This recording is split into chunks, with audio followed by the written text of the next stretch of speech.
झोल में भी सिंधी सकाफ़ती ॾियारो भरपूर जोश जज़्बे से मल्हायो वियो।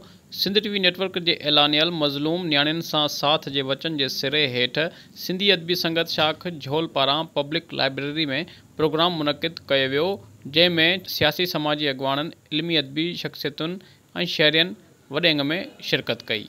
तमाम सुठी ॻाल्हि आहे। पंहिंजी सकाफ़त के यादि रखणु खपे। ज़िंदा क़ौमूं जेके आहिनि हमेशह पंहिंजी सकाफ़त के यादि रखंदियूं आहिनि ऐं पंहिंजी सिंध जी सकाफ़त हज़ारे साल पुरानी सकाफ़त आहे।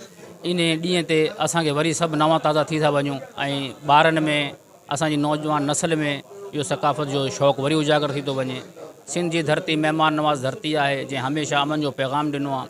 इन सकाफ़ती ॾियारे जे हवाले सां मां सभु सिंधी वासियुनि खे जेको आहे मुबारकबाद पेश कयां थो।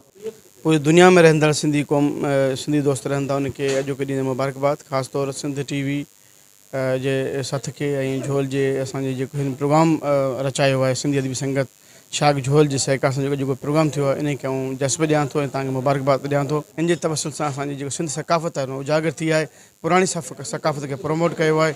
इन ॾींहं जे हवाले सां हिकु दफ़ो वरी पूरी क़ौम खे मुबारकबाद पेश कयां। इन शइ खे हाईलाइट करणु खपे। न्याणियुनि जो एतिरो ई हक़ु आहे जेतिरो हिकु पुट जो हक़ु आहे। न्याणी जी इज़त, न्याणी जी तइलीम उहा असां ते फ़र्ज़ु आहे ऐं शुरू खां वठी असांखे तलक़ीन बि कयल वियो आहे। कैमरा टीम सां गॾु नवीद गुल ख़ास के लिए सिंध टीवी न्यूज़ झोल।